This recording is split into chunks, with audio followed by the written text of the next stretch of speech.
జనరల్‌గా ఎవరిదైనా ఒక అమూల్యమైన వస్తువు పోయిందంటే వాళ్ళు ఏం చేస్తారంటే, ఎక్కడైతే పోయిందని భావిస్తున్నారో అక్కడికే వెళ్లి వెతుక్కుంటూ ఉంటారు. జనరల్‌గా ఇది ఆనవాయితీ కూడా. ఎప్పటి నుంచి ఎవరు చెప్పినా ఎక్కడ పోయిందో అక్కడే వెతుక్కోవాలంటూ ఉంటారు పెద్దలందరూ కూడా చెప్పే మాట. సరిగ్గా ఇదే మాటల్ని జగన్మోహన్ రెడ్డి గారు ప్రస్తుతం పాటిస్తున్నట్టుగా తెలుస్తూ ఉంది. ఎందుకంటే వైఎస్ఆర్ కాంగ్రెస్ పార్టీ ఆవిర్భవించిన తర్వాత సాలిడ్ ఓట్ బ్యాంక్‌ని అతి తక్కువ కాలంలో సంపాదించుకున్న పార్టీ వైఎస్ఆర్ కాంగ్రెస్ పార్టీ అనే ముద్ర పడిపోయింది. ఎందుకంటే 2014లో జరిగిన ఎన్నికలు కావచ్చు, 2019లో జరిగిన ఎన్నికలు కావచ్చు, లేదా మొన్న ఇటీవల జరిగిన 2024 ఎన్నికల్లో కావచ్చు, ఒక సాలిడ్ ఓట్ బ్యాంక్ అనేది కొన్ని సామాజిక వర్గాలు వైఎస్ఆర్ కాంగ్రెస్ పార్టీని, జగన్మోహన్ రెడ్డి గారిని పూర్తిగా విశ్వసిస్తున్నాయనేది చాలా పక్కగా ప్రూవ్ అయినటువంటి మాట.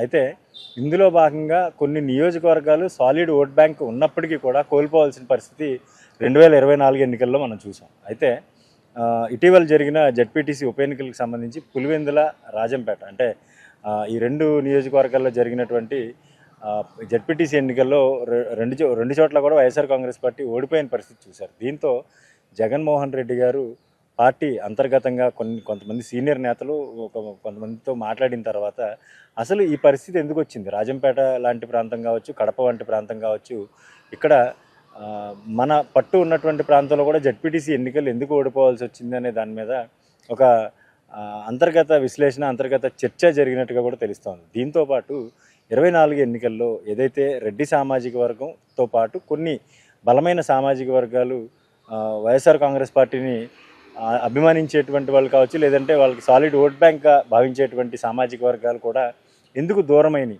వాళ్ళని తిరిగి మనం దగ్గరికి ఎలా చేర్చుకోవాలి అనే ప్రణాళిక మీద పూర్తిగా చర్చించినట్టుగా కూడా మనకు తెలుస్తోంది.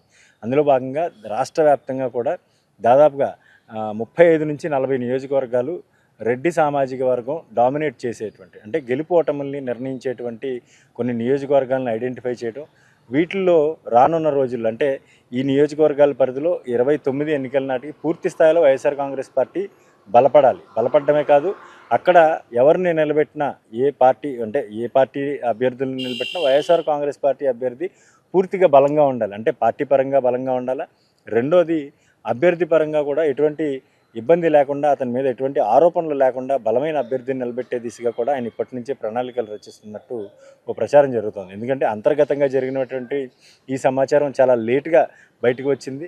ఈ 35 నుంచి 40 నియోజకవర్గాలు ఏవైతే సాలిడ్ ఓట్ బ్యాంక్ రెడ్డి సామాజిక వర్గానికి సంబంధించి జగన్మోహన్ రెడ్డి గారి అభిమానులు ఎవరైతే ఉంటారో ఆ ప్రాంతంలో ఉన్నటువంటి ఇతర సామాజిక వర్గాలు కూడా ఆ ప్రాంతంలో పూర్తిగా వైఎస్ఆర్ కాంగ్రెస్ పార్టీకి అనుకూలంగా మార్చుకునేలాగా, ప్రధానంగా ఇవన్నీ కూడా నియోజకవర్గాలన్నీ కూడా రాయలసీమ ప్రాంతంలో ఎక్కువ ఉన్నాయి. ఈ రాయలసీమతో పాటు అప్ టు గుంటూరు జిల్లాల వరకు కూడా ఈ నియోజకవర్గాలన్నీ విస్తరించి ఉన్న నేపథ్యంలో ఈ ప్రాంతంలో ముందు మనం బలం తెచ్చుకోవాలి.